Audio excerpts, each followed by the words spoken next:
This is Kevin Conroy, the voice of Batman. This is Lauren Lester, the voice of Robin and Nightwing. And you're listening to the DCAU Review. Hosted by Cal and Liam. Streaming at DCAUreview.com. And on your favorite podcast app. Welcome, everybody, to episode 326 of the DCAU Review. I am one of your hosts, Cal. With me, my good friend, good brother, it's Liam.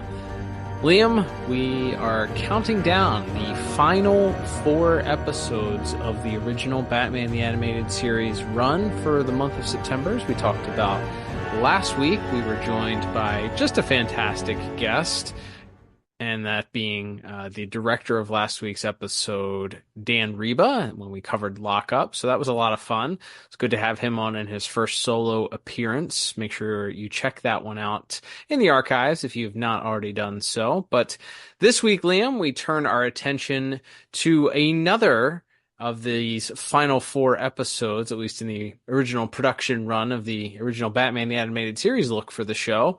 And it is our last appearance of the Clown Prince of Crime? Officially so. I believe that would be the case. And we are talking about an episode which is, we'll get to it. It's an interesting one. It's a much lighter-hearted episode, less real-world political and social injustice themes this week to speak of as we discuss the episode Make 'Em Laugh. That's right, Liam. Excited to talk about this episode. Certainly seems to be more focused on the clown than the killer, as we always say. And interestingly enough, written by the man who is often attributed that quote. So talking about the balance between the Joker's killer and clown personas. But we'll get to that in just a second when we break down the plot. We'll also, of course, talk about visuals and animation, music, and our voice acting. But before we do all of that, we will course, get the official Internet Movie Database synopsis brought to you this week, as it is each and every week, by The Pod Tower. Head over to youtube.com/The Pod Tower today and subscribe. Not only will you get each and every one of our 325 prior episodes to this one available for you, you'll also get each and every bonus episode, each and every spin-off podcast that we've done. And that's not all. You'll also get the entire library of the Tim Talk podcast, which covered each and every episode of the DCAU, just as we are on the road to doing, as well as the ongoing series from our friends over at Watchtower Database with their Jump on the Bat-Wagon podcast and their ongoing Intergang interview series. They dropped an interesting interview this past week at the time of recording with a couple of directors of their own. So Dan Reba appearing on multiple podcasts on the Pod Tower this week. So make sure you check that out. Make sure you head over today and subscribe at youtube.com/The Pod Tower. That's right. So this is the synopsis for Make 'Em Laugh, which is written by Paul Dini and Randy Rogel, directed by Boyd Kirkland, with music by Michael McQuistion and animation by Dong Yang. And that synopsis reads as such. Batman and Robin investigate why various comedians are suddenly committing crimes with comically bizarre motifs. All right, bonus points for the word motif. I like that word. It's good. It's pretty good. Yeah, I don't find too many faults with that one as far as IMDb synopsis is. That's the no spoilers blurb that you would get in a TV guide. There's a mystery afoot. Of course, yes. We need to know why these comedians are doing these things. And let's get into our own plot synopsis, Liam, as we break down this week's episode. So as the aforementioned IMDb synopsis mentioned, there are comedians afoot, and we see we open up in a restaurant setting as a maitre d' at the front of the restaurant is interrupted by a man who walks up and requests information about his own reservation that he made. A gentleman by the name of King he goes by, and as we pan down, we see there's no King listed. And as the maitre d' looks up, we see that it is a man in a costume. Name? King, party of one. King. No, I'm sorry, I don't show that reservation. Oh, yeah? Well, let me show you something, fruitcake.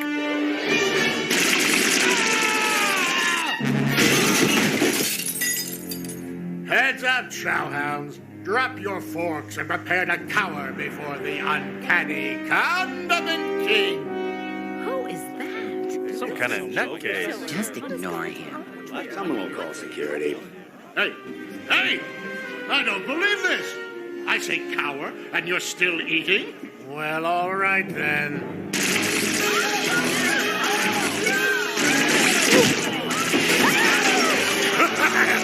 Now see here, you.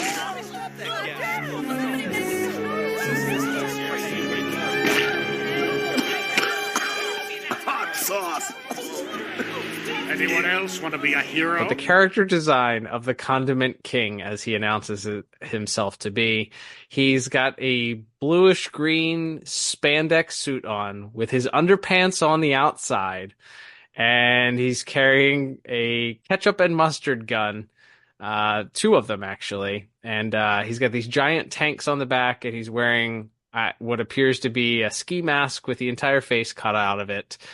And he's got hot sauce packets taped to his shoulders, and he's ready to go to war here as he demands that people hand over their valuables. No one taking him seriously at first, and then he begins to sort of lay down the law as someone attempts to stop him, and he trips them and feeds a hot sauce packet into his mouth. Did we mention that this episode was written by Paul Dini, by the way? I think we did, right? It was A little bit, yes. Yes. So there's a bit of Paul Dini humor here. There are signs. Yeah, the man trips, lands on a table, and it's at this point that all of the rich and famous people decide that they're not going to put up much of a fight. But we cut to Batman, who's driving through Gotham, and he's listening to the police band radio, who mentions that there is a man on top of the building armed with what appears to be a ketchup gun. And Batman is just already over the evening. He says, this is going to be a long night. So the closest we get to like a fourth wall break, I think, this whole series is Batman saying that almost looking into the not quite staring directly down the camera, but it feels like that's the implication. Absolutely.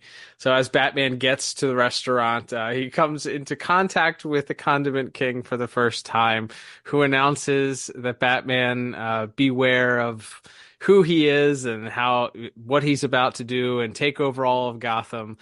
What's this? Ah, the big bad bat guy. I knew you'd catch up to me sooner or later. How I've relished this meeting. You, the dynamic Dark Knight, versus me, the conceptual Condiment King. Come, Batman. Let's see if you can cut the mustard. Quiet. You hit me. Now listen, Mustard Man, or whatever you call yourself. You're obviously new at this, so I'm willing to go easy on you, provided you give back the loot and never even think about doing this again. There's a lot of food puns here. I'm just going to throw that. He talks about how he relished the opportunity to meet him, and he's going to go face to face with Batman to see if Batman can truly cut the mustard. And this is punctuated by Batman just giving him an uppercut to the stomach. Which is great because he just reacts, you hit me. Oh my gosh. It's man, the way I howl when that happens. He's giving this over the top diatribe about how he's the Condiment King, and Batman just hits him in the stomach with a punch, knocks the wind out of him, and just completely has had enough at that point. So Condiment King continues to sort of put up resistance and decides he's going to make his escape, standing on the ledge of the building as he's about to make some sort of exit. I don't know what his actual plan was here, but he ends up slipping on his own mustard and falling at this point from the ledge. Batman does his best to try and save him. He reaches over to grab him, unplugging one of his ketchup guns that pops out. And again, a perfect like Paul Dini comedic moment. He reaches over to grabs him by the ketchup gun, and you hear this loud pop of the ketchup gun disconnecting. So Condiment King is hanging off the side of the building by the neon sign. Thankfully, the police arrive, and as he plummets down not to his death, we assume. He does land on the top of the cop car. Although, I will say, between what happens later in the episode Over the Edge of the New Batman Adventures and what we just saw happen to Firebug in Batman Caped Crusader, he's probably going to be a vegetable, right? I mean, we know his career. All of his limbs are broken, at the very least. This man's not walking out of the hospital anytime soon. He's going to be in a comedic level of traction for the next several scenes of the show if we had cut to him. But yeah, so we cut to the it is in fact Montoya and Bullock's car as they get out, and they immediately recognize Condiment King as Buddy Stanler. Buddy Stanler? What did I have? Stand with a T. Yeah, Stanler. These comedians, by the way, definitely pastiches of other comedians, and we'll talk about maybe in visuals debate over who they could or couldn't be. But Buddy Stanler is the name of the comedian that is recognized, and we cut to a news report where Summer Gleason is talking about how this has made the news and this famous comedian has gone on a spree. They interview his agent, who apparently wasn't advised by any sort of lawyer to not talk, because all he's doing is throwing poor Buddy under the bus at this point. Buddy's throwing away his career. He's getting sued by the restaurant for $1 million. Why would he do it? Why would he do it? His agent certainly believes he's guilty until proven innocent. So we, at this point, Batman and Robin are watching the news and also are a bit confused as to just why this comedian would turn this way and why he would give up everything and throw his career away for some jewels when it appeared that he was on the road to success. So as they're talking about it, Robin mentions Alfred not being there, and Batman mentions that he's apparently out shopping at a department store called Mayfield's. And at Mayfield's, as Alfred is there shopping, a second comedian walks in, identifying himself as the Pack Rat. And this gentleman, dressed up in a makeshift Chuck E. Cheese costume from like the 90s, I guess, is there to not collect actual jewels and cash, but pretty much everything that contains it. He's there to collect trash. He's really putting the rat in Pack Rat, I guess. So, Ooh, pretty! I want it! Hey, you can't do that. Sure I can, lady. I'm the Pack Rat, and your trash is my treasure. Hey! Shiny. Security! Oh, no you don't.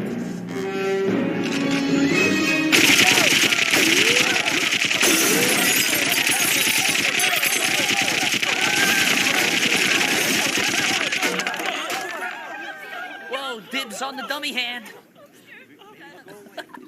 Good heavens. he's only taking the worthless items. He makes all of the members of the that are shopping there, employees and customers, get down on the ground. And unlike his predecessor that was only armed with ketchup and mustard guns, this comedian is armed with an actual real machine gun and isn't afraid to use it as he just begins shooting things when people aren't taking him seriously. So they all get down. He gets all the customers down, including Alfred, who attempts to sneak away and call Batman. He does make a connection to the Batcave, alerting Batman of the potential crime in progress. But just as he's about to give Batman more information, the line disconnects and we see that he's been caught, trapped like a rat by the Pack Rat in the little phone booth. And it appears this may be the end of things for Alfred, but despite the commercial break, question mark leaving us hanging for a bit there, we see that the Pack Rat does open fire, but directly on the payphone, and instead just takes the phone portion, the receiver portion of it, and packs it away in his bag. He goes back to the rest of the waiting customers there, demands that they empty their pockets, but not for any of that money stuff, just for lint and for candy wrappers and things of that nature. That's when Batman and Robin show up, and they have a little go at taking care of this comedian, this pack rat. And he is a little bit more formidable because he has a weapon, though, Liam. Yeah, it gets slightly less cartoony, relatively speaking, as he begins to open fire. He's tied up very quickly and manages to free himself by firing the gun directly down at his own feet. Pogo sticking himself. Yep, and Batman and Robin are first a little bit amused by the whole experience, but as he's actually able to free himself eventually and begins opening fire on them, they do have to take cover. And pretty quickly, Batman disarms him and knocks him back into some golf clubs that were on a stand. The pack rat grabs one of these golf clubs, takes a big swing at Batman.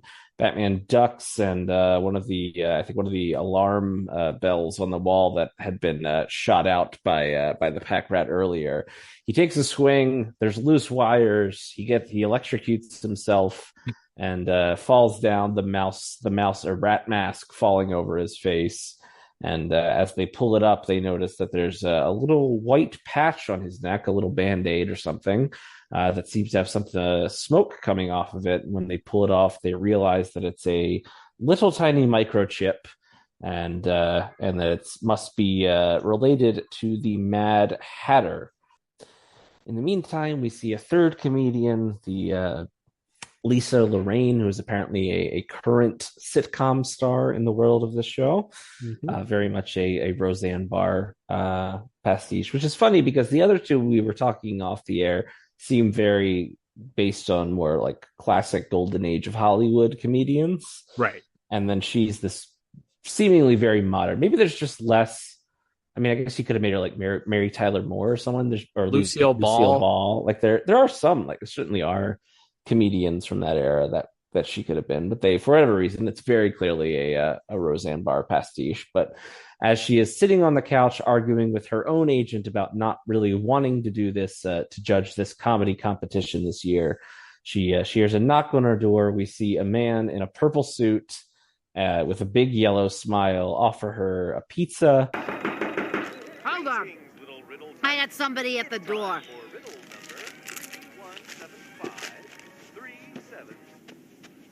Yeah? Pizza delivery? I didn't order any pizza. But I'll take it. How much? It's on me. Hey! But when the box opened, there's no food inside. There's just purple gas that knocks her out. And so another comedian has gone missing. And at which point the dynamic duo head over to Arkham after their encounter with the pack rat to look for the Mad Hatter. They find him seemingly laying in his cell asleep, but as they approach, he's actually quite comatose. Doesn't seem to be reacting to any sort of stimulant.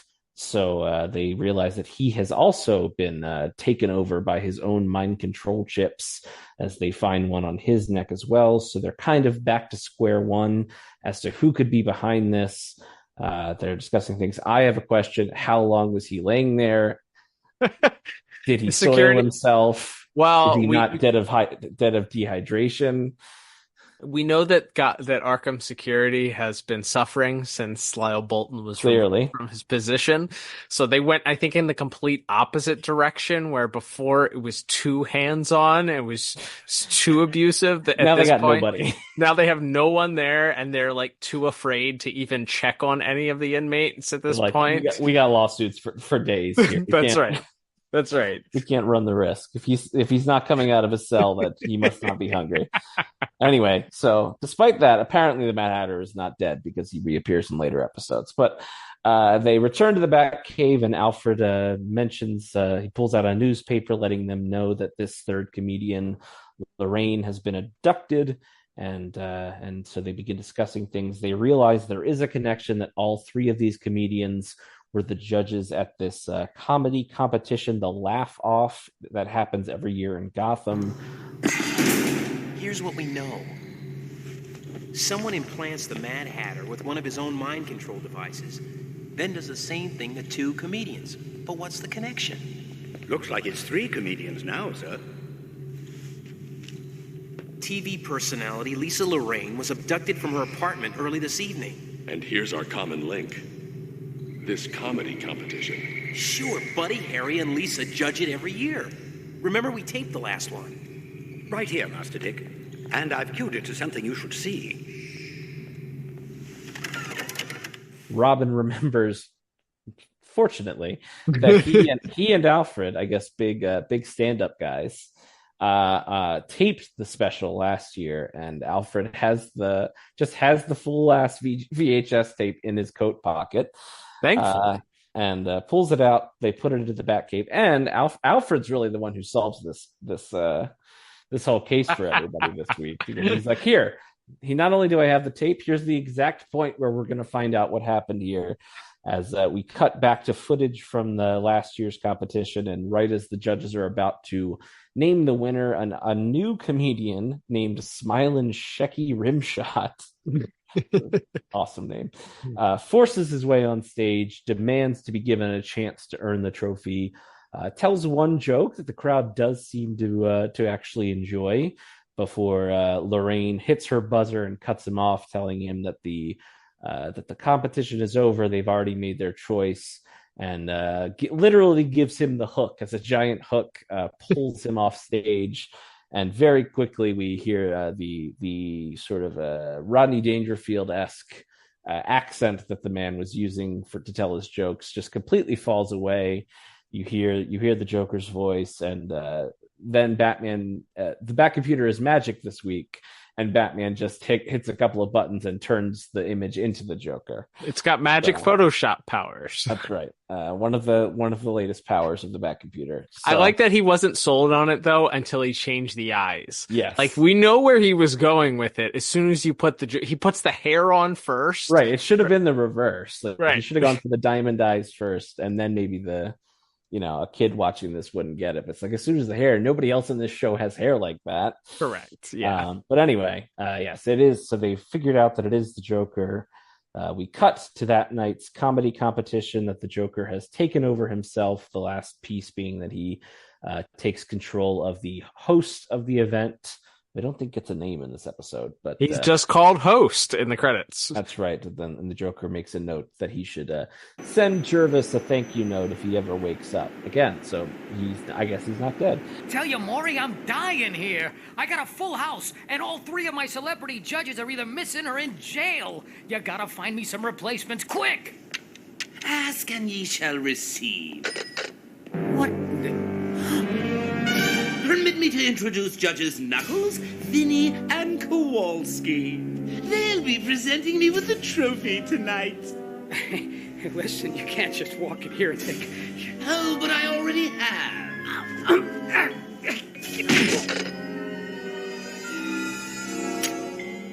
These little microchips are a wonder. Remind me to thank the Mad Hatter if he ever wakes up. But the Joker heads in and begins to discuss things with the crowd after the host introduces him, talks about how last year, he's back in his Shecky Rimshot disguise at this point, talks about how last year this trophy was stolen from him, but this year he's going to make it right, and he takes off the mask, revealing himself to be the Joker. The audience is horrified and tries to run away, but they lock the doors, and he's about to throw out some laughing gas grenades into the crowd and make sure to get them laughing when Batman and Robin arrive. What happens to his thugs? Do they beat them up? Oh, yeah. So, first of all, I just would like to point out here, I don't know the physics. So, Joker pulls out some grenades, which is how he's going to gas right, the his audience. Three mime guys throw him 3 grenades. Yep, and he starts juggling them, and then he throws one out into the crowd, and it's literally on a downward trajectory. Batman and Robin are above the whole scene. Batman throws a batarang, and somehow the batarang, despite the trajectory coming down, then veers up to knock the grenade out of the window. The physics of it just don't math. I'm not a mathematician. I'm not a physics physician. It's not a word. It's not the right word there. I'm not a physics major, but I'm pretty sure that would not work that way. But Batman and Robin then land on the goons. That's right. Okay.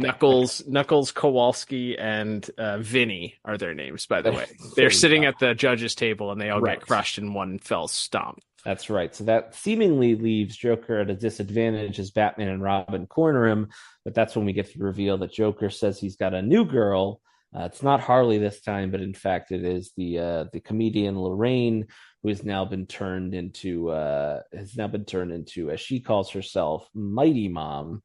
And so Batman leaves Robin to take care of her and get the last mind control chip off of her, while Batman gives chase to the Joker. And you'd think Robin would be able to just do that in like 2 seconds, but takes him a little bit longer as he is a little embarrassed and taken advantage of a little bit by this lady before he finally is able to get his wits about him and knock her down and finally take the microchip off. At which point she backhands him anyway. And tells him that she's back to normal. And he remarks, well, who could tell? And that leads us to our final little scene here, is we've still got a villain to catch. So Batman's on his own as he chases Joker up to the roof. My favorite part of that is the way that that scene is cut, is that Robin goes to try and take down Mighty Mom, who, by the way, the credits call Rolling Pin. I was today years old when I realized that there were 2 names given to this character, but okay. So Mighty Mom gets into this, as you mentioned. She trips him up and ends up putting Robin in a position to be spanked. And then, like, Robin gets up, like they cut to Batman running out off the stage at that point, as if he's witnessing this. He's afraid that he's next, and right, he's like, nope. Pieces out. It's like, that's your problem, kid. Right, you figure it out. Too funny. So Batman does peace out, runs out, meets the Joker on the roof of the building that of course has giant letters on it that say laugh, Laff. So Batman chases the Joker up the giant letters. There's some back and forth where he says that this is even the lowest point that the Joker has gotten to as far as he remembers. And seems pretty silly, but the Joker makes a point at saying it's not just about the trophy.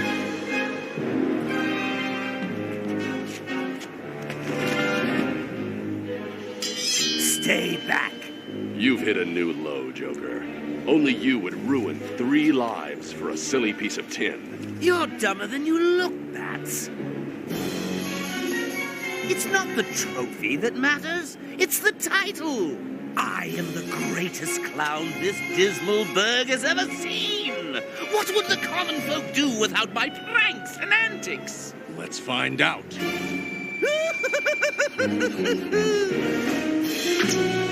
Up, and away!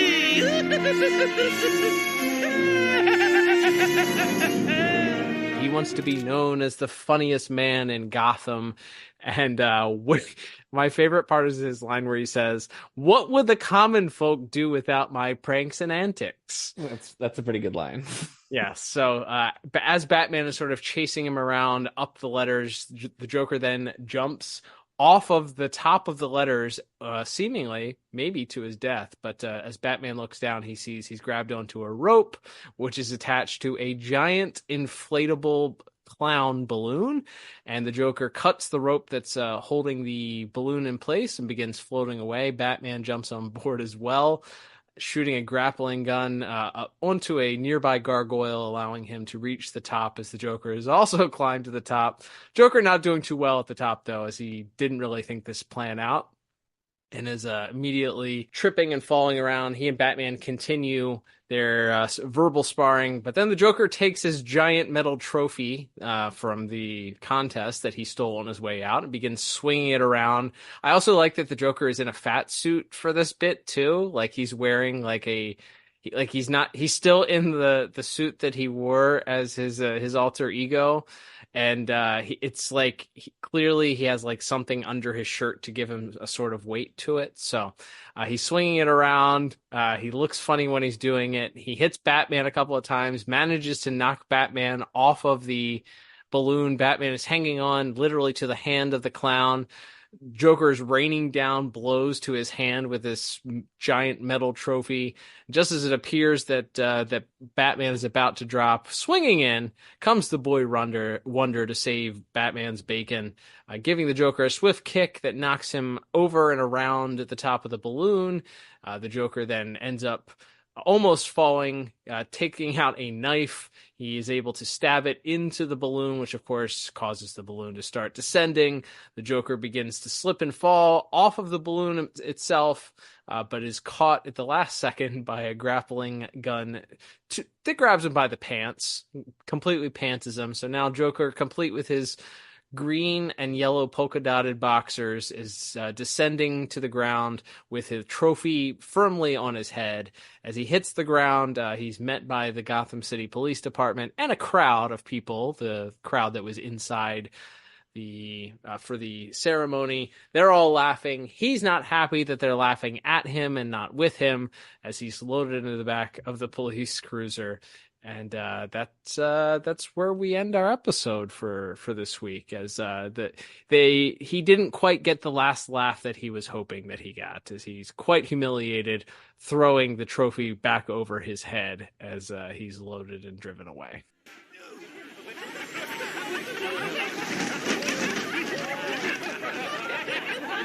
I'll get you for this, Batman! No one upstages me and lives! Is there a problem, officer?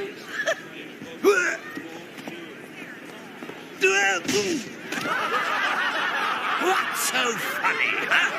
I'll give you something to laugh about.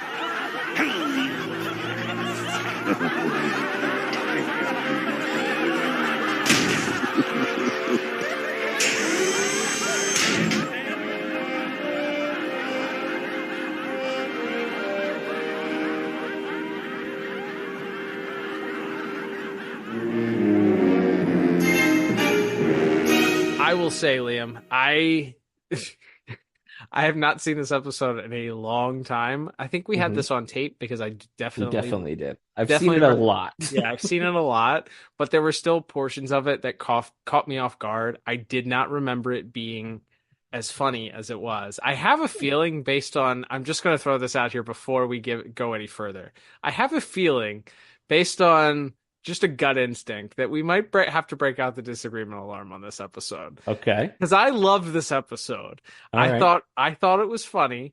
Mm-hmm. I laughed. I think as a lighthearted, goofy, as we mentioned at the top, the clown portion of the Joker's persona, it's not quite on the level of writing as Jokerfish, but it is an equally absolutely insane idea that the Joker is so concerned about being the funniest man in Gotham that he sabotages a contest, a subjective contest that is judged by 3 comedians, to make people laugh at him. And then at the end, he does get laughed at, but not laughed with, and he's foiled in the end.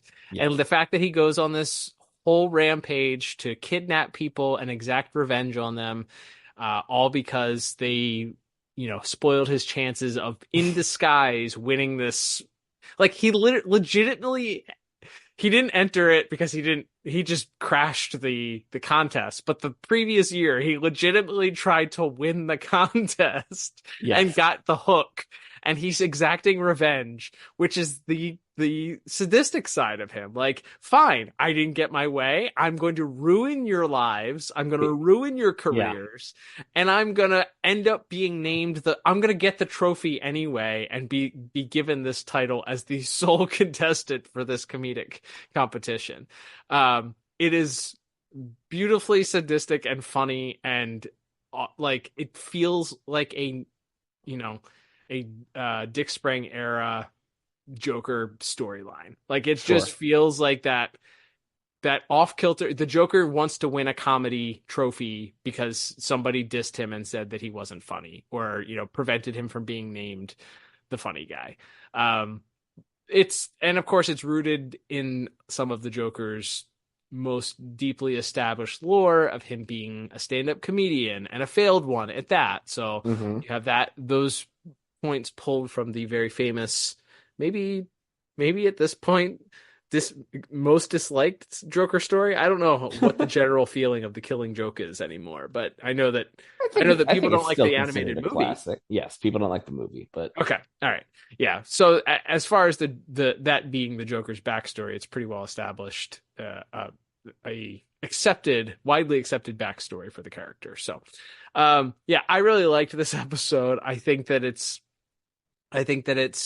could have used probably a little bit more Joker, because he's kind of kept in the shadows initially. You don't get as much screen time for him, so that kind of robs you of some of your more poignant Joker stuff, which is why I think if you're looking at the Laughing Fish versus this one, that one has Joker right off the bat and showcases the zaniness, the goofiness, the insanity of that Joker plot in a better light than this episode does. But I think this is in the same vein, and I really like it because of that.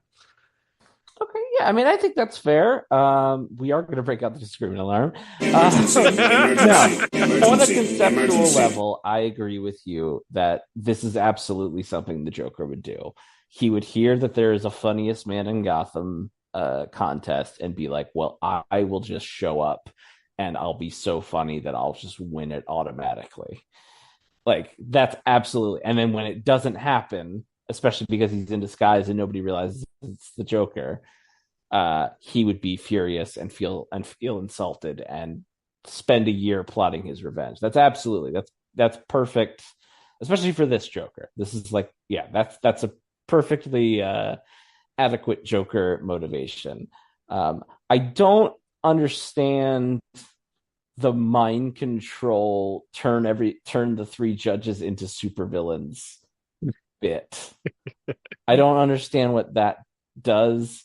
Also, like, it's like during the pack rat thing, you cut away, or maybe it's even before that scene, you cut away to Lisa Lorraine getting kidnapped by someone who is in a purple suit with big yellow teeth. Sure. Like, it's very clearly the Joker. Mm-hmm. And then we still then spend another 3.5 minutes of Batman and Robin going to Arkham and being like, this must be the Mad Hatter. Oh, wait, it's not the Mad Hatter. Right. And I get it to an extent that, like, okay, we need something for them to do while they're figuring out what's going on. But, and then you go, and then they just find out because Alfred has a videotape and the Bat computer is magic. That's how they figure out that it's the Joker. And then, yeah, the finale, it's fun. Like I said, I think on a conceptual level, I like the idea of this as a Joker story. On an execution level, the Condiment King, like, cold open to the episode is fun and funny. And then from there, to me, I just found it dull. To me, it's like I am absolutely okay with lighter hearted, more comedic episodes. I mean, not too long ago, we talked about Harley's Holiday. I love that episode. Mixes Pixelated, some of the, there's plenty of lighthearted episodes that we've reviewed and that I've loved on this show. But sure. I just don't think this one's particularly funny, which is kind of a problem when it's a comedy. like I said, I think comedically, I think it's fun. And I like the Condiment King. I think the Condiment King, there's a couple bits that I like. One is that, and this is kind of more of a visual gag, but that when she opens the door and the guy says pizza delivery, it's very clearly the Joker, but he's like in shadow and he has like a backwards hat on. Yeah, that's his only disguise. He's not dressed like a pizza. It's not like the Killing Joke where he's in like a Hawaiian shirt or whatever when he comes in. When Barbara opens the door or whatever, where there's like a second before where you twig who it is. Like, no, it's clearly he's wearing the purple suit. He just has a hat on, and she's like, "Yep, all right, let me take this pizza from a stranger." That's clearly the Joker. I think that's a good gag. I like kind of Batman and Robin kind of before they really understand what's going on with the pack rat guy. They're just kind of staring at each other, like. Mm-hmm. They're like, man, this has been a weird day. Like, there's a little bit of like commiseration of, boy, we have a weird life, don't we? Like, that I think is kind of fun. So there's some fun beats in it, and then the ending being, all he wants is to be, to prove that he's the funniest guy in Gotham, and then he does make all of Gotham laugh, but it's because they're laughing at him because he has funny boxers on. Right. It's like, okay, that's a good gag. Like, so there's 3 or 4 beats in here that I like, but the overall package I think is just, it's kind of dull for me. Like, I think the whole like latter half of the first and like all of the second act don't work for me, and then the ending just isn't, like, once we get to the, maybe if we had done a little bit more with the actual like comedy show as compared to, he's just like, I'm here now, I'm the Joker, now I'm gonna throw grenades at you. Yeah. And, that's fair. and then Batman and Robin break in. So like I said, I don't want to pick it apart. It's just like, yeah, like I said, I think there's beats in here that I like, but overall I found it to be kind of a dull and not quite up to the comedic standards of some of the other really funny episodes that we reviewed over the years.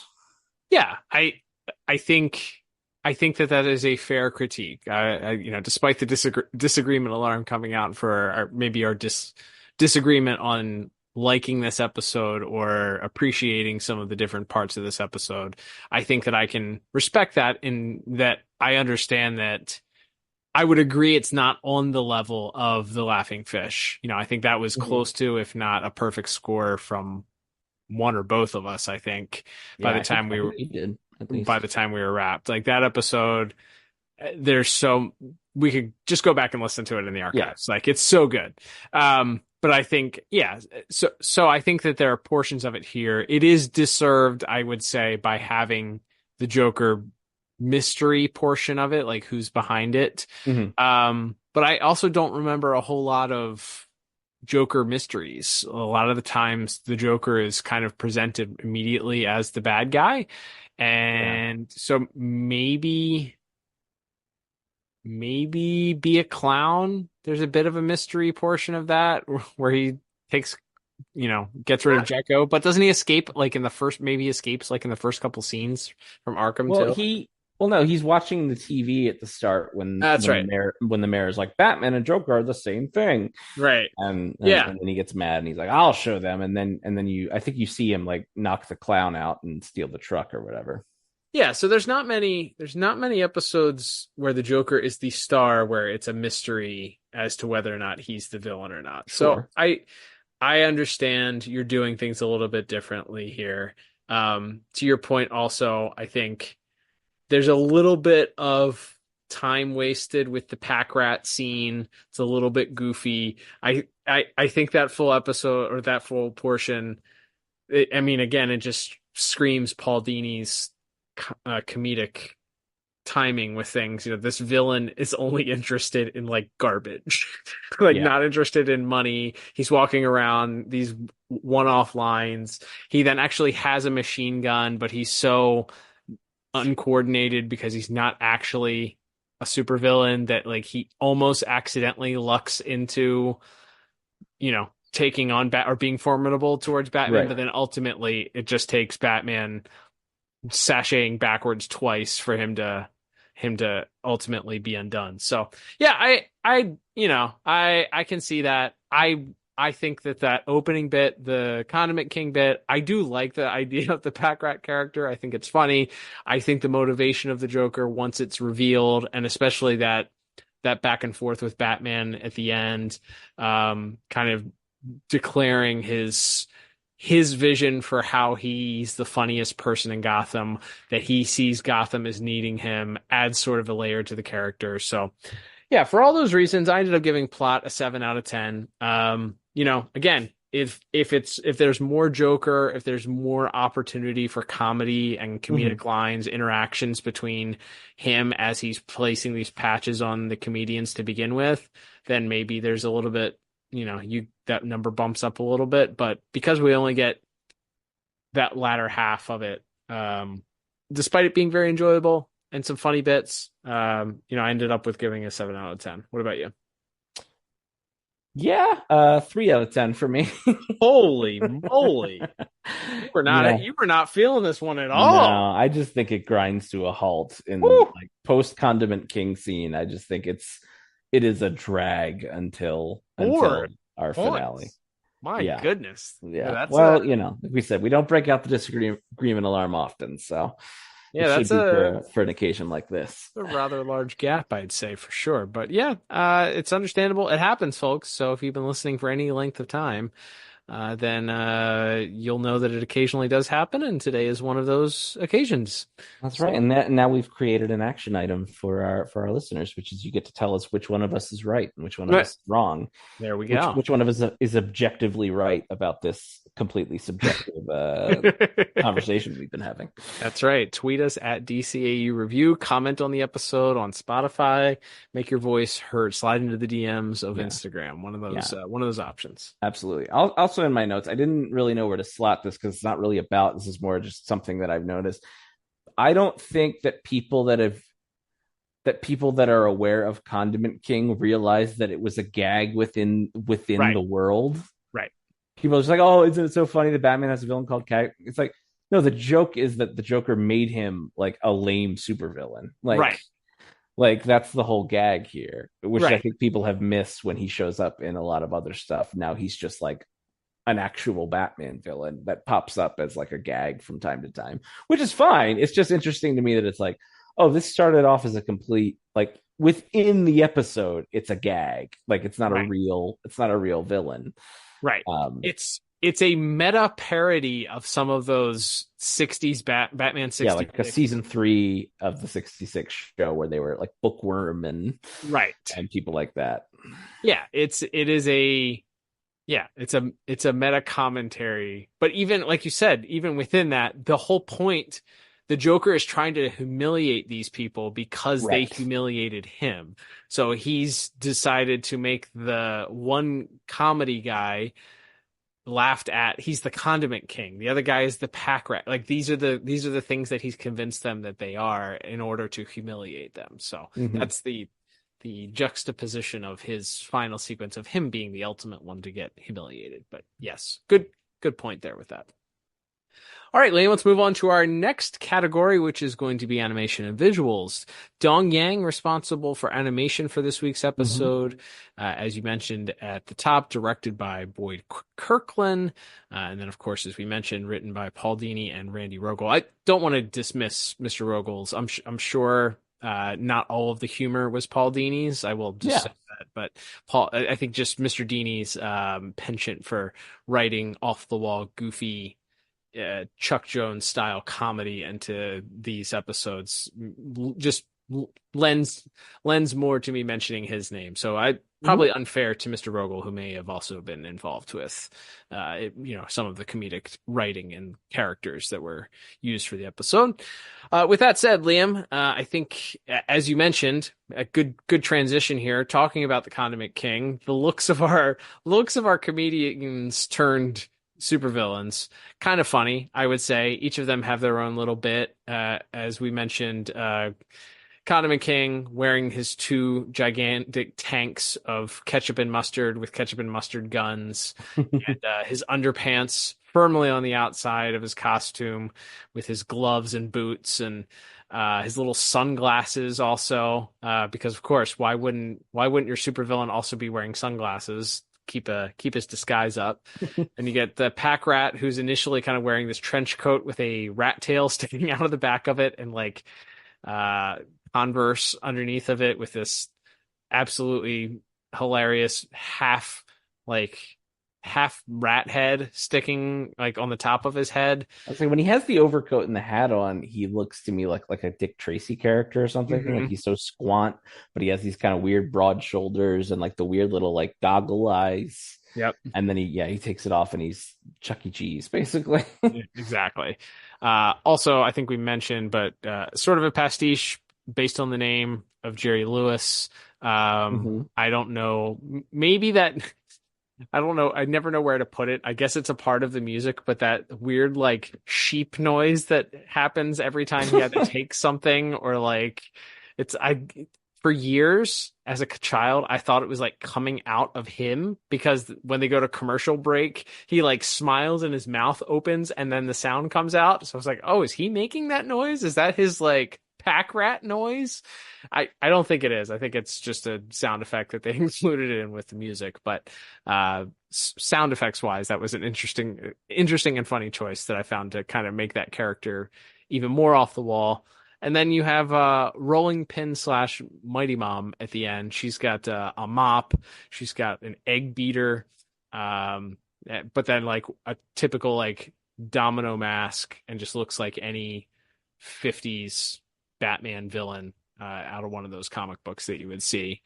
Mm-hmm. So I think, as we mentioned, since I like them because they are, as you mentioned, a bit of a meta commentary on those old villains. So I do like that they kind of went with those traditional off the wall, goofy, make them as goofy because they're a joke. They're intended to be a joke characters, and not meant to be taken seriously.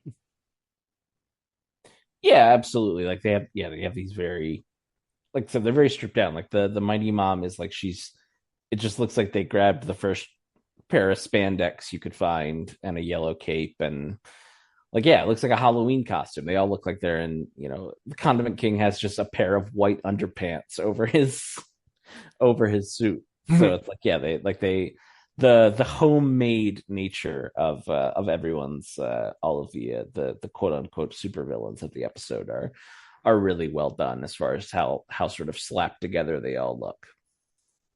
Yeah, I would agree with that. I also, you mentioned, but the pizza delivery scene definitely felt like a bit of an homage to The Killing Joke, as there are probably several different homages here. I think we decided, or at least I decided, that the Joker is doing a Rodney Dangerfield for his Shecky rim shot. So I think some of that is based on that, but he certainly does have the red hair, which was a character trait that his failed comedian character had in The Killing Joke, and then most recently in the pseudo sequel follow-up Three Jokers Black Label comic, DC comic that I so greatly enjoyed. But yeah, so lots of visual homages to that. I think we'd be remiss not to mention also, this is, I think there's like a fan theory. I want to say Watchtower Database maybe even did a video on it, but this is like, this video or this episode takes place in and around the Shadow of the Bat episode, based on the fact that Robin is holding a paper from that Shadow of the Bat episode that says rally being held for Gordon, but also it takes place in the timeline close to the Riddler's Reform episode, based on the fact that you hear the commercial on when she's watching TV. Yeah, you hear it as she's eating the bag of chips that does not have a picture of the Penguin on it, despite what it's just a person with a monocle. Yeah, it's just Mr. Peanut. The Pringles guy and Mr. Peanut had a baby, and that's what this mascot is. Right. As far as the rest of the episode is concerned, that opening punch to the gut, just absolutely hilarious. I think the pogo stick pogo sticking that Pack Rat does in the scene is also funny, and Batman and Robin kind of almost doubling over, watching him try and escape, and then Robin, once Pack Rat has his golf club, Robin stepping aside and allowing Batman to just kind of take care of Pack Rat on his own. Maybe that's why Batman decided to run away at the end there. Robin ducked out on that scene, so he's paying him back for ducking out and letting him take care of Mighty Mom at the end there.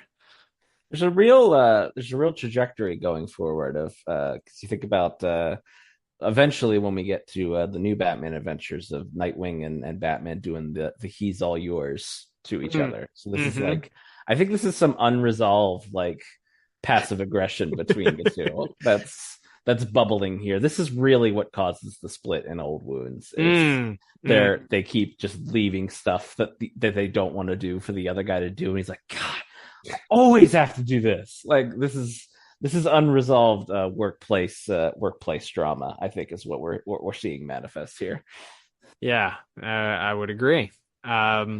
So I think the final sort of dance almost that it is between Batman and the Joker up the letters, and then as they jump on the giant clown balloon, which of course there's a giant object that Batman is interacting with. Of course, a classic Batman trope. So I think that little bit is interesting. I think Joker going ham and knocking Batman over and over again with the trophy, it's pretty violent for what we're used to, especially when he's just hammering down on his hands. I felt the point was like not to show violence so that kids wouldn't replicate it, and I can absolutely see a kid just wailing away at another kid's hand like this, like some heavy object. You're just bashing their knuckles over and over again. I guess kid will hopefully recover from a broken hand though, versus like closed fist to the face, do some brain damage or something. I don't know. I don't know what BS&P thinks or what what they were thinking on this. But as far as the rest of the episode go, it's interesting. Physics aside, the shot of the Batarang flying in and knocking the grenade out, I thought was great. I enjoyed that. I think everybody looks pretty much on model, but there's not a ton of action outside of our comedian beats and then our little fight at the end. So it is punctuated, I think, pretty perfectly with some good conversation and little tiny action beats, but they don't really feel high impact for the most part. And it's because Batman is dealing with, these less than professional supervillains in these cases. Mm-hmm. So yeah, for all those reasons, I think everybody looks pretty good on model. There's not a whole lot that's really asked. I felt like that looks dynamic or, any action scenes that really blew me away. But I think everything looks good enough. So I ended up settling on a 7 out of 10 for animation and visuals as well. What about you? Yeah, I went with a 6 out of 10. I don't disagree. I don't think anything is bad. I think I may have just gone for a middle of the road 5, but I do think these character designs for all the wacky supervillains are really fun. Obviously, the Condiment King one, as we've said, that's the one that gets referenced, that gets Easter eggs, that gets in the Lego Batman movie and stuff. So recently in the McFarlane line, yes, too. Got his first ever Batman the Animated Series action figure. That's right. So I mean, yeah. So that's that. Even like I said, even though it's a gag within the episode, it is sort of retroactively iconic, and it's certainly a scene that people remember from this series really well. So for that, like I said, I think that design is so funny, and yeah, like the bit where he pulls the hot sauce packet off of his and just like squirts it in the guy's mouth to disable him is so funny. Yeah, I think some of that, the surprisingly violent way he falls to his unconsciousness, we'll assume. Mm-hmm. I mean, they do I guess he kind of hangs on the sign most of the way down, so maybe that's how they got it across of like, well, he only actually falls like 10 feet or whatever by the time he lets go of the sign or whatever, but it still feels pretty brutal when he smashes on that hood. So yeah, some surprisingly brutal like physical comedy. Maybe you get away with that more in a comedic episode where you can make an argument that it's just like Wile E. Coyote falling off a cliff or something. You can make more of an argument for over the top physical violence like that when it's at more of a gag than an actual dramatic moment. So yeah, I think the character designs kind of put it over the top for me. I would also be remiss, Liam, or we would be remiss actually, to not mention that this is the episode where we get the Bat Matumbo gif from, where Batman wags his finger. One, waving his finger and gives the right in the middle of it. The camera. Yep. So one of the more famous Batman the Animated Series gifs originating. Like that one, Batman thumbs up from Be a Clown. Sad Batman shaking his head from I don't even know which one that's from off the top of my head. The Catwoman. I think it's the last Catwoman episode. The Catwoman Scarface episode. Oh, you're absolutely right. It is. Yep. And then when she runs away and he has to save Scarface or whatever. Yep. And then the Mask of the Phantasm one where he's sitting in the rain covering his tears. Yeah, I think those are. That's the Mount Rushmore of Batman gifts. That's right. I guess we don't need to do the bonus episode. What are your top 5 Batman gifts? That's right. All right. So, number 5, Val Kilmer Batman in the plane giving the thumbs up. Oh boy. When we've run out of content, we're just If we ever do a top 5 gifts episode, I think we just got to shut it down at that point. we better. Yeah, I was gonna say we better be in the old folks' home doing it for our own entertainment at that point. If we're doing a top 5 Batman gifts. So, oh boy. All right, Liam, let's move on to our next category. That would make a good clip for social, though. I'm not gonna lie. I was talking about the top 5 Batman gifts. We're talking ourselves into it. That's right. Oh man. All right, Liam, let's move on to our next category, which is going to be music. And music this week provided by Michael McQuistion. Michael McQuistion. How could I forget? The great Michael McQuistion, responsible for this week's music. Yeah, I did. For me, what I noted was a lack of the traditional Joker theme. It is there. It's used in a couple minor points, but there's this more, what I wrote down as sinister waltz as the Joker's theme, as he's revealed as the Joker in the comedy club, or when he reveals himself. It's more of a shocking, like, doom and gloom, sinister type of theme. And then you do get a little bit of the Joker theme as he's juggling. But then when Batman and him are on the roof, there is this sort of like 1 and 2 3 4 1 2, like a waltz waltz style cadence to the music that plays as they're, and it matches sort of what's happening on the screen, because the Joker is sort of weirdly pirouetting between the letters and stuff like that as Batman is sort of trying to grab him, and he's giving this whole, soliloquy about how he needs to be the funniest man in Gotham, or how he is the funniest man in Gotham. So I noted that you do get a little bit of Shirley Walker Batman, but other than that, because the Joker isn't revealed until halfway through the episode, you don't really have as much an opportunity for a Joker theme as you would expect. So it's more of these kind of zany one-off. Condiment King gets some musical accompaniment as well, but it's these sort of pieces that kind of just are uniquely their own, and then the Joker theme comes in a very little bit, and then we kind of get a sad sack ending, like something you would expect from a when the villain in a Bugs Bunny cartoon gets foiled at the end when he's putting the trophy on his head, I guess. That's kind of what I heard in that theme at the end there. But that's kind of I was kind of surprised. Like, it's not bad. It's just you don't get the traditional Joker theme that you're used to as much, and it seems like maybe Mr. McQuistion went in a different direction for most of the episode, at least for those Joker cues. Yeah, it feels, I don't know if he's trying to evoke more of like a 50s 60s sitcom, like that sort of the wah wah like type of reaction to some of the goofier moments, but and then the more traditional music brought in for the what sort of little action beats we do get in the episode. I didn't have any certainly didn't have any issues with the music, but not a lot of it stood out to me. So I ended up just giving it a middle of the road 5 out of 10. Yeah, I went with a 6 out of 10. I do like the use of the Joker theme. I like that he went something a little bit different, because it does feel, I think in that scene with him and Batman, it does feel like a dance almost. And I did like that was sort of punctuated by that the music sort of went with the tempo of that scene. So I like that, but I went with a 6 out of 10 for my score. So both fine scores. Music was fine. We're not picking on it, certainly, or hating on it, but certainly they're just better Joker music episodes, I'd say, probably. Agreed.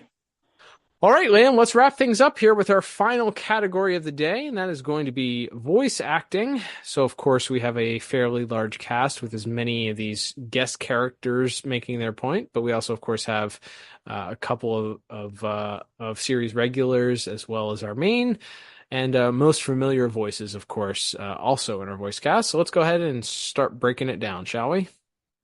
That's right. Just briefly, a few returning guests. We have Marie Devon once again as Summer Gleason, briefly, and we also have Leanne Shermer as Renee Montoya briefly. But we have quite a few guest stars to talk about before we get to our main villain and superheroes for the week. We have playing the comedy host Richard Genie or Janae as or Janai, I don't know, as the show host. He would probably best be known from his role in the Jim Carrey's The Mask. I thought, again, we talked about this in visuals a little bit.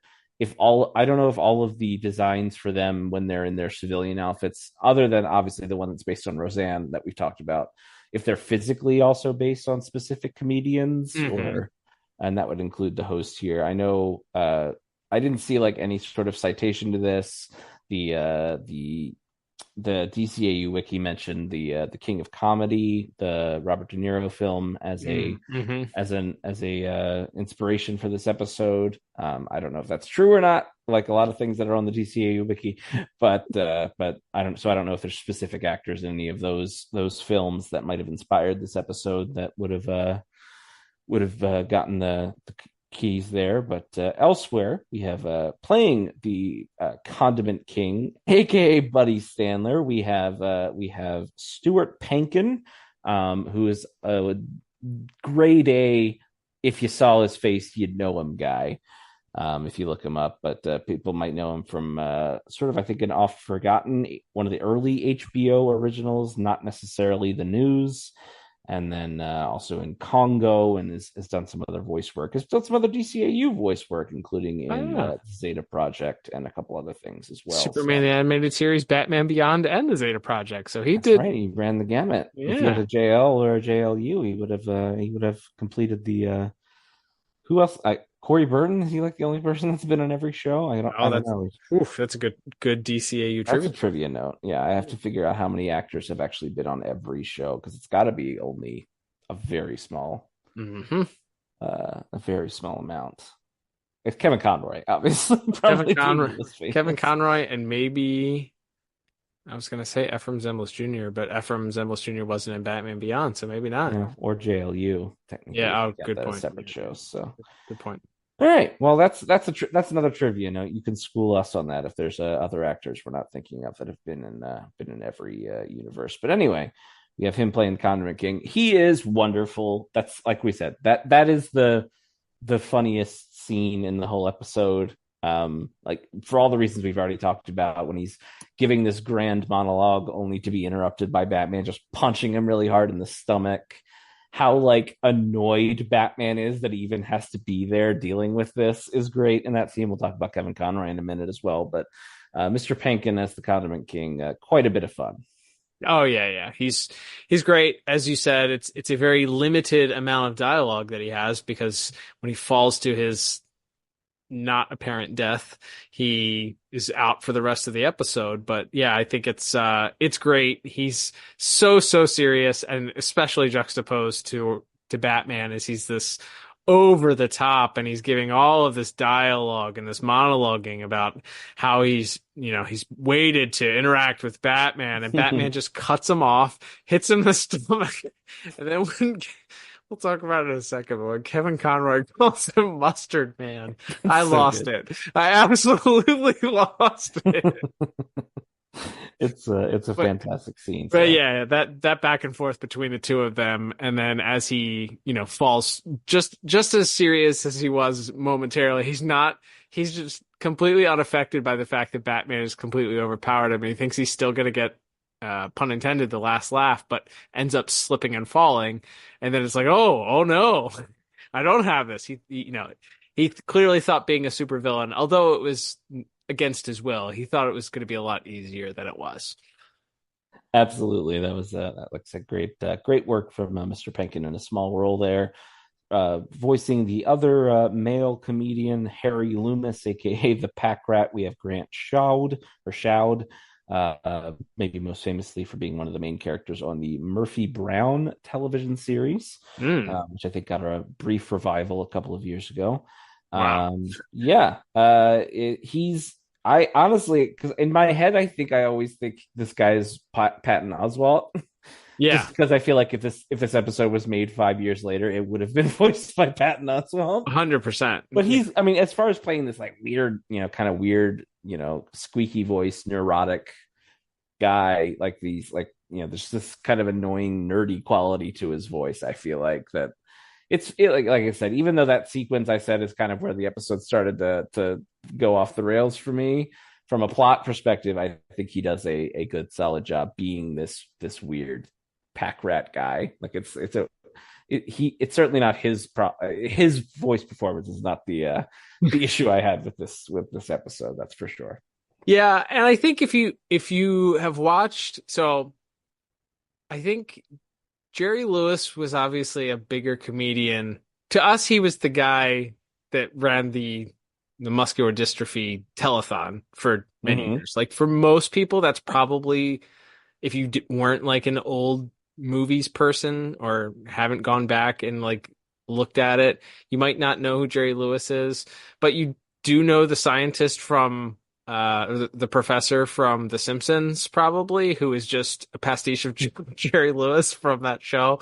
So when it comes to Jerry Lewis impersonations, he's no professor from The Simpsons. I'll say that. But if this was supposed to be, I guess he sort of has that somewhat mousy quality that Jerry Lewis could have at times with his sort of off the wall voices. But yeah, it's fine. He's he does exactly what's asked of him to be this sort of mousy, goofball that's under mind control. So yeah. Yeah, he's a bit of fun there. And then you have Andrea Martin playing Lisa Lorraine, aka Mighty Mom. An actress, again, I think you would probably know her if you saw her. She was I think she's one of the main family members in the My Big Fat Greek Wedding, which might sound like a weird off. No, that was like the most popular movie in the world for like 9 straight months the year it came out. At least the original one. I don't know how the sequels did, and there was a TV show too, but it was like very briefly that was like a giant phenomenon, and she was in there. And more recently, she was in one of the last seasons of Only Murders in the Building.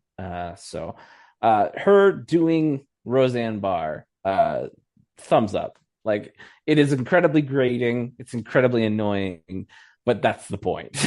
She also gets most of the dialogue, I feel like, out of the 3 comedians, despite having 2 very short scenes. They gave her all of these lines to do. And yeah, it does exactly what it's supposed to do. So yeah, great job. Yes, agreed. Yeah, I think the best line, as mentioned, is probably when after Robin rips the microchip off of her neck and she slaps him anyway, and then goes, "Don't worry, I'm back to normal."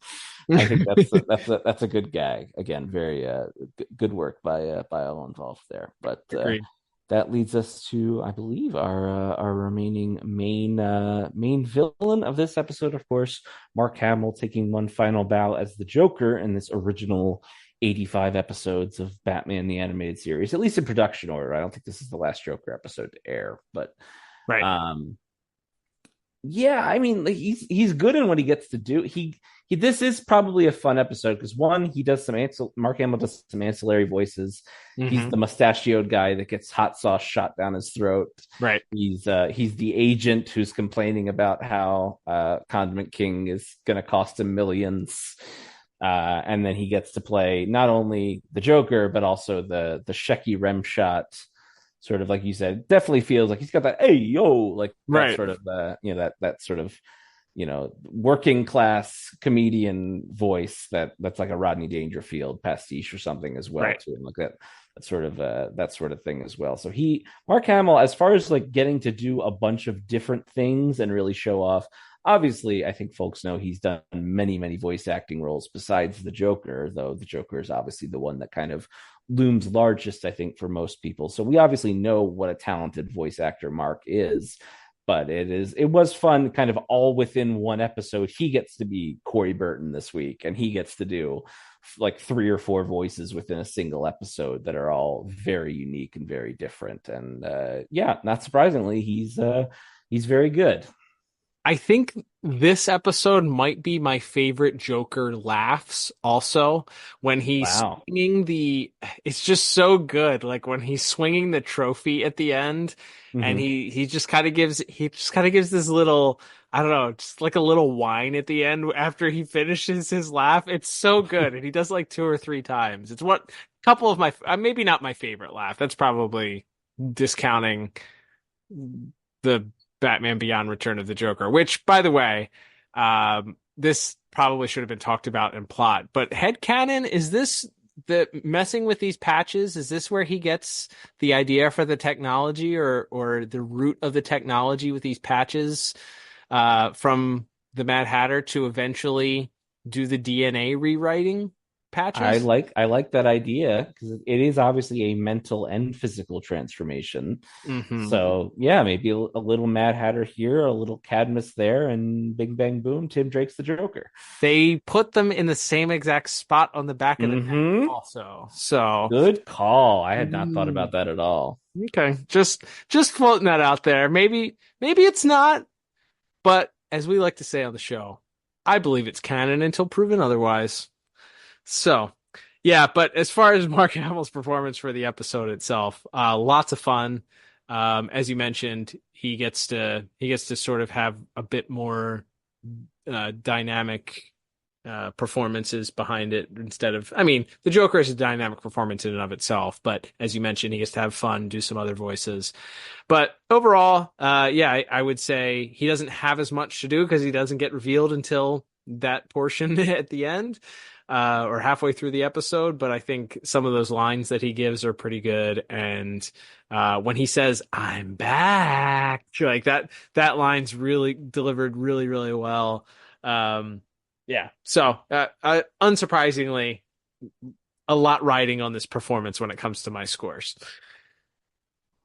Absolutely, and definitely. He also hits up and away. Which is obviously the Superman line there. So when he says, "Quit rocking the boat," also, which reminds me of his line in Joker's Millions: "Keep the boat in the water." Keep the boat in the water. Keep the boat in the water. That's a great two of my favorite Joker lines of all times. Absolutely, yeah. He has just some great one-off lines there that are a lot of fun. As I would say, as we mentioned, and then we can move on. But his whole dialogue and monologue about him being, the funniest person in Gotham. What would Gotham be? What would the common man do without my pranks and antics? Like that the self-realization that he's the idea that he's like, I'm doing a public service here. The lack of self-awareness of who he is to Gotham is so great there. Absolutely. Yep. Absolutely, he's great. And then, of course, we briefly have Ephraim Zimbalist Jr. As Alfred, and then we have, of course, Lauren Lester as Robin, and Kevin Conroy as Batman. We already touched on probably some of Kevin Conroy's best moments in that Convent King scene.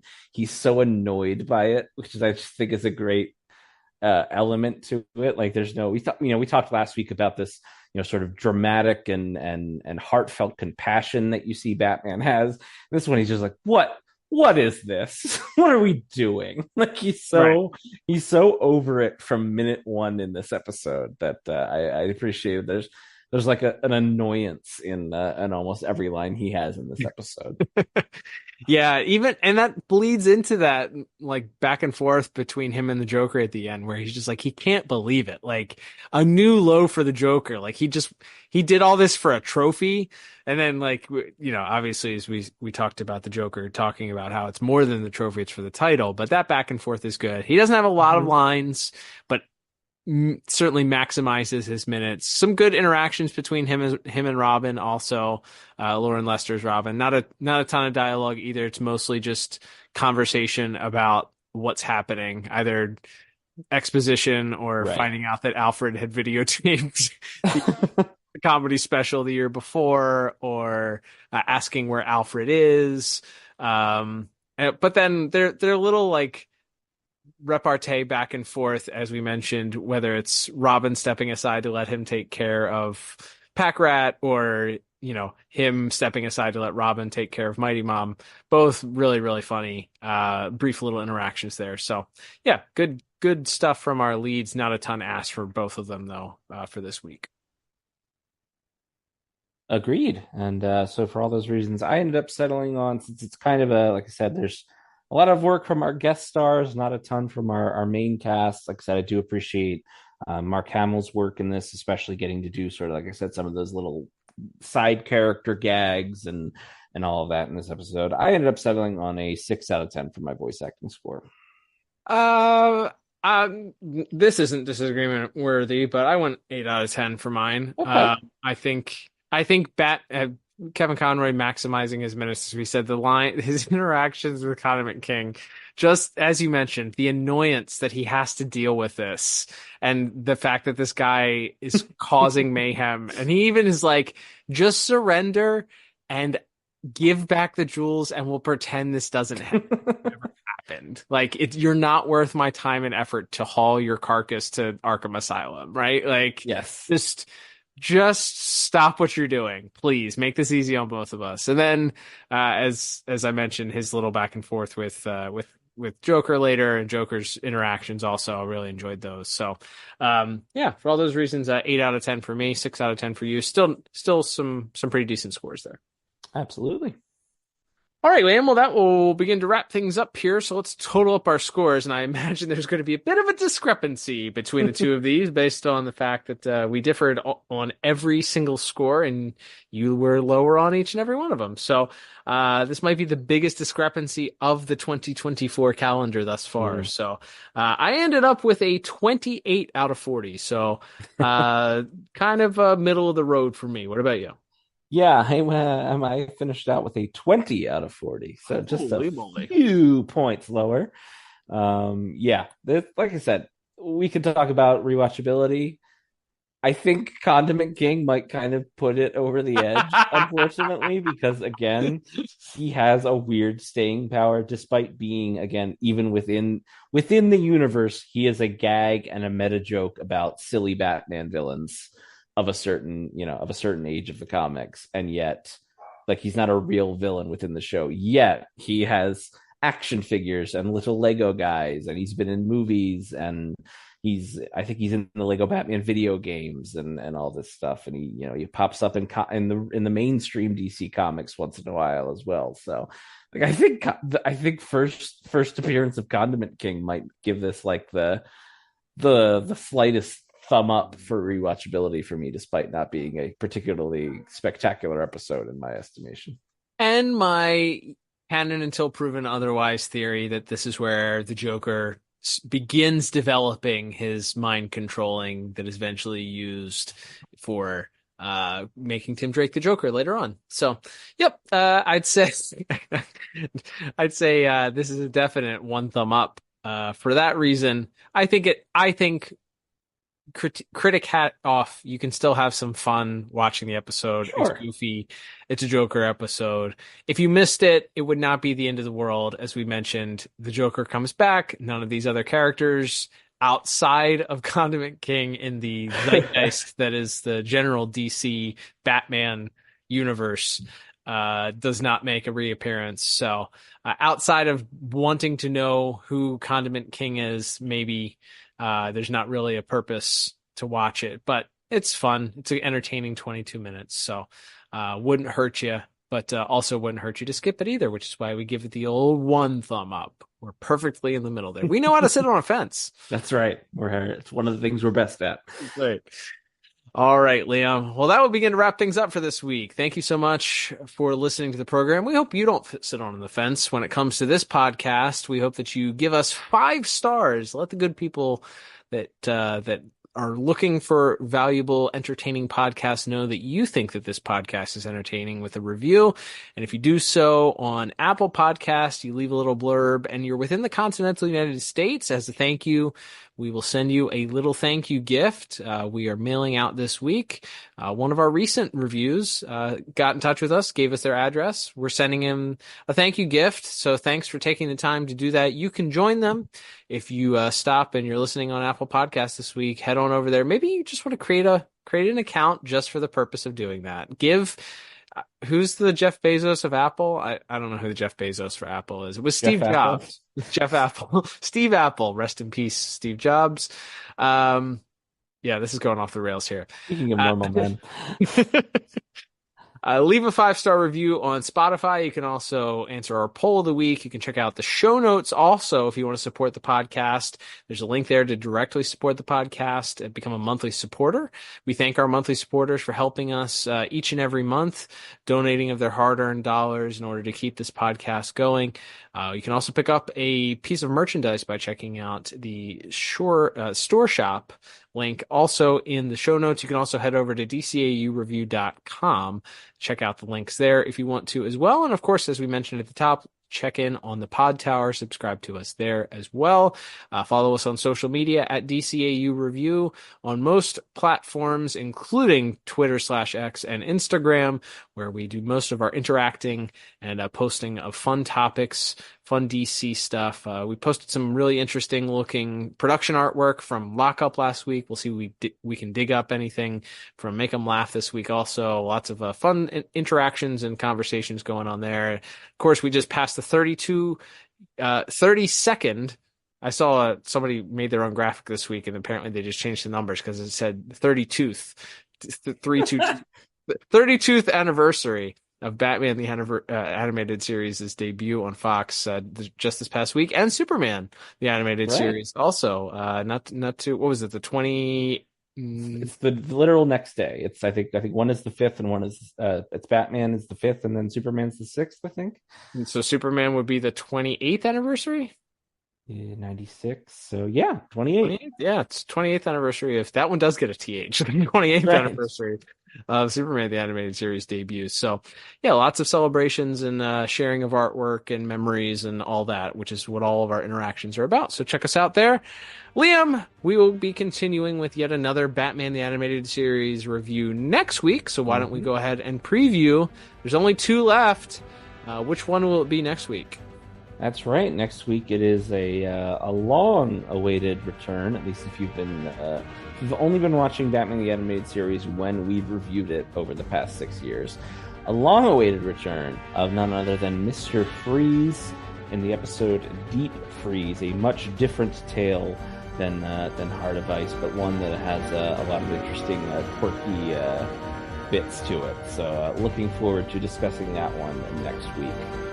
Should be a fun one. We had some bits from Dan Reba talking about that episode, and Kevin Altieri shared some thoughts on that episode at one point also. So we'll try and dig those up and see if we can reference those. It'll be a fun time talking about the return of Mr. Freeze. But until then, I'm Cal. And I'm Liam. And we'll talk to you on the next episode of the DCAU Review. Bye-bye.